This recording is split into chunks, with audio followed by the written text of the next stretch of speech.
Meesho flower seed पर जिनको यकीन नहीं है, आज उनको यकीन भी हो जाएगा। और इसी के साथ अब यकीन हो गया है तो लगाना चाहते हैं तो लगाने कौन कौन से है वो भी जान लीजिए। मतलब जनवरी महीने के एंड में आप कौन कौन से बीज लगा सकते हैं मीशो के, वो जान लीजिए आज की इस वीडियो में। इसलिए वीडियो को पूरा देखें और हो सके तो लाइक शेयर सब्सक्राइब जरूर कर दें। जय श्री राधे दोस्तों, पहले तो आप सभी को ढेर सारी शुभकामनाएं। क्योंकि हमारे मीशो फ्लावर सीड्स अब सीड्स नहीं रहे, बल्कि कुछ इस तरीके के बड़े बड़े से पौधों का रूप लेके फ्लावरिंग करना शुरू हो चुके हैं। और सच में दोस्तों, इन्हें देख के जो दिल को सुकून शांति मिल रही है वो तो मैं शब्दों में बता ही नहीं सकती। अक्टूबर महीने की 27-28 तारीख को मैंने इनको लगाया था बीजों के माध्यम से और खरीदा था मीशो से। लगाने के बाद धीरे धीरे बीज छोटे पौधे बने, छोटे से बड़े बने और फाइनली आज तारीख 21/1/2025 को हमारे एनुअल क्रिसेंथेमम फ्लावरिंग करना शुरू हो चुके हैं। आज इस छोटे से फूल ने अपनी छोटी छोटी पंखुड़ियों को खिलना शुरू कर दिया है। और इसी के साथ दोस्तों, दूसरे नंबर पर जो खिलने लग पड़ा है मीशो फ्लावर सीड, वो है अलाइजम का। छोटू से बाथटब में मैंने इसे लगाया हुआ है और फूल देख सकते हैं, छोटू है बट प्यारे इतने ज्यादा लग रहे हैं कि नजर ही नहीं हट रही है इनमें से। इसका मतलब मीशो फ्लावर सीड है तो कमाल के। थोड़ा समय लेते हैं बट रिजल्ट एकदम दमदार देते हैं। जैसा पिक्चर्स में दिखाया गया था सेम टू सेम वैसी ही चीजें निकल कर आ रही हैं। तो इसका मतलब है कि हमारे मीशो फ्लावर सीड फ्लावरिंग कमाल की करते हैं और बाकी पौधे भी हमारे कुछ इसी तरीके से धीरे धीरे करके अब ग्रो हो रहे हैं। जब तक ये ग्रो कर रहे हैं तब तक चलो आगे के सिस्टम की बात करते हैं। मतलब जनवरी महीने की आज 21 तारीख है और दोस्तों धीरे धीरे करके अब गर्मियां होना शुरू हो चुकी हैं। तो मेरे कई सारे डियर सब्सक्राइबर के ये क्वेश्चंस भी आ रहे हैं, महीने में हमें मीशो के ऐसे कौन कौन से सीड लगाने चाहिए जो कि हमें आने वाले समय में बहुत ही अच्छे तरीके के रिजल्ट दे। बस आपकी इन्हीं सभी डिमांड्स को सुनते हुए आज मैंने अपने जितने भी ये सीड्स रखे हुए थे पैकेट्स में, उन सभी को कुछ इस तरीके से फैला लिया है, मतलब निकाल लिया है बाहर। तो अब देखते हैं कि गर्मियों के मौसम में कौन कौन से फ्लावर सीड्स जो हैं वो उगाए जा सकते हैं। दोस्तों ये जो मैंने सीड है, मैंने अभी आप सभी को बताया ना, मीशो से खरीदे थे। पूरे 108 या 100 कुछ इतने रुपीज के। रेट कंफर्म करके ऊपर लिख देती हूँ ताकि आप सबको डाउट सारे क्लियर हो जाएं। तो सबसे पहले मैं आपको बताना चाहूंगी कि ये रहे हमारे समर फ्लावर सीड्स की पर्ची। मतलब लिखे गए हैं कि ये समर सीजन में लगेंगे, मतलब गर्मियों के मौसम में ये वाले फ्लावर सीड आप लगा सकते हैं। ये रहे विंटर फ्लावर सीड की लिस्ट, जिनको हमने बहुत ही अच्छे तरीके से यहाँ पे अपने गार्डन में ग्रो किया। जैसा बताया गया था सेम टू सेम वैसा ही रिजल्ट मुझे मिला है। जो मैंने सर्दियों के बीज लगाए थे वो वैसे वैसे उग के हमें रिजल्ट देने भी लग पड़े। तो चलो अब ये जान लेते हैं पहले कि कौन कौन से समर में लगते हैं।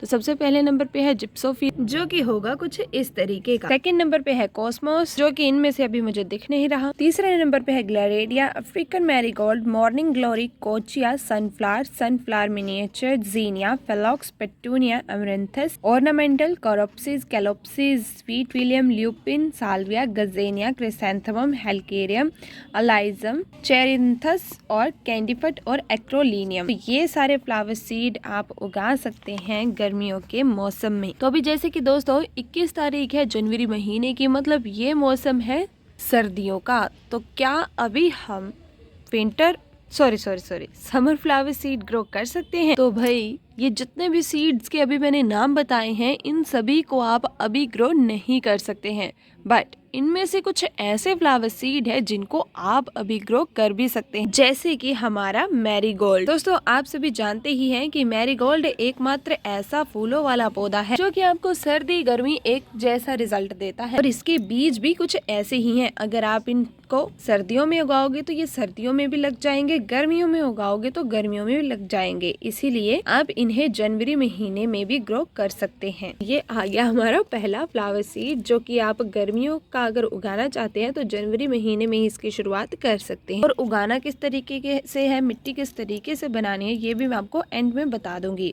पहले फ्लावर सीड जान लेते कि कौन कौन से भी लगा सकते हैं। उसके बाद दोस्तों ये है डेलिया, जिसके पौधे कुछ इस तरीके के बड़े बड़े होते हैं और इनको मैंने सर्दियों में ही लगाना शुरू कर दिया था।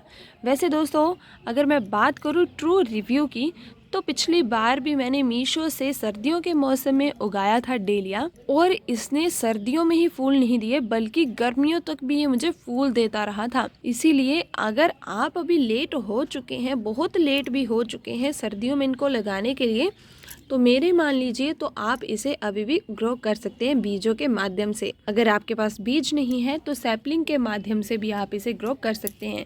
कटिंग से भी लग जाता है इजीली, बीजों से भी लग जाता है और जड़ के माध्यम से तो लग ही जाता है। इसीलिए जहाँ ये मिलता है आपको जनवरी महीने में इसे लगाने की जरूर कोशिश करें। इसके फूल इतने ज्यादा सुंदर होते हैं और अगर ये एक बार आपके गार्डन में लग गया ना तो ये जमीन के अंदर अपने छोटे छोटे आलू छोड़ देगा, मतलब अपने बीजों को ही जमीन के अंदर छोड़ देगा, जो कि नेक्स्ट टाइम जब भी आप इसका मन होगा ये तब ग्रो होके आपके गार्डन की सुंदरता को वैसे की वैसे ही बरकरार रखेगा। इसीलिए भाई कोशिश करें इसे ऐड ऑन करने की। उसके बाद दोस्तों ये देखिए, ये है कैलेंडुला, जिसकी सैपलिंग आपको दिखेंगी कुछ इस तरीके की। ये पौधा भी आपको सर्दियों में ही नहीं बल्कि गर्मियों में भी फ्लावरिंग करता हुआ दिखेगा।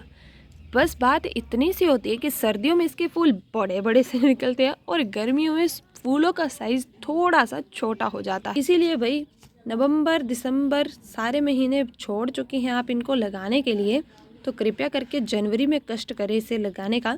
चाहे तो आप इसे आज भी लगा सकते हैं, अभी से शुरुआत कर दीजिए, अभी से ही सैपलिंग तैयार हो के आपके गार्डन को सुंदर बनाने लग पड़ेंगे। और अगर बीजों से आपसे कष्ट नहीं हो पाएगा तो कुछ इस तरीके की सैपलिंग आप नर्सरी से भी खरीद सकते हैं, आपको इजीली मिल भी जाएंगी। ये मैं सिर्फ कहानियों वाली बातें नहीं कर रही हूँ, आप मेरी प्रीवियस वीडियोस देख सकते हैं, वहाँ पर मैंने सारे रिजल्ट पिछली बार भी शेयर किए थे, कब कैसे क्या क्या हो रहा था। और दोस्तों चौथे नंबर पे मैं आपको बताना चाहूंगी साल्विया के बारे में। साल्विया भी एक नंबर का पौधा है, मतलब ये भी सर्दी गर्मी मुझे एक जैसे रिजल्ट देता है। पिछली बार मेरे पास पिंक कलर का साल्विया खिला था, इस बार मैंने इनको लगाया नहीं, बट ये गर्मियों में भी खिल जाता है और सर्दियों में भी खिल जाता है। इसीलिए अगर आप इसे लगाना चाहते हैं तो भी शुरुआत कर दीजिए।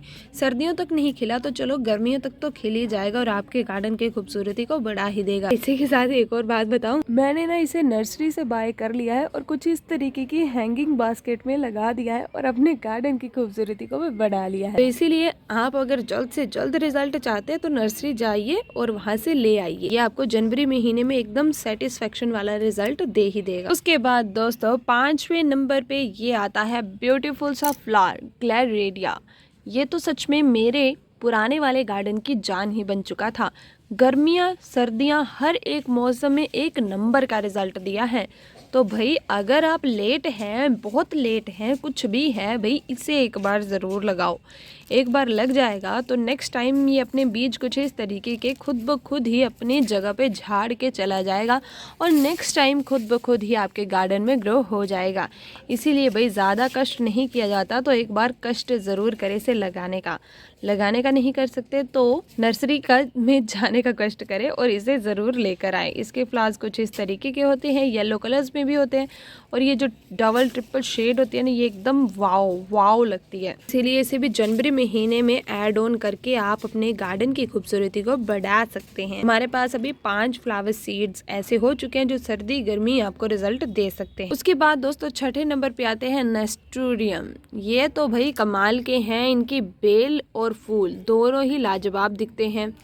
फूल बेशक से लेट आएंगे बट जो पत्तियां और जो बेल होगी ना इसकी एकदम लाजवाब लगेगी, गार्डन की खूबसूरती को बढ़ा ही देगी। मैंने भी इसे अपने गार्डन में बिना देरी किए ग्रो कर लिया है।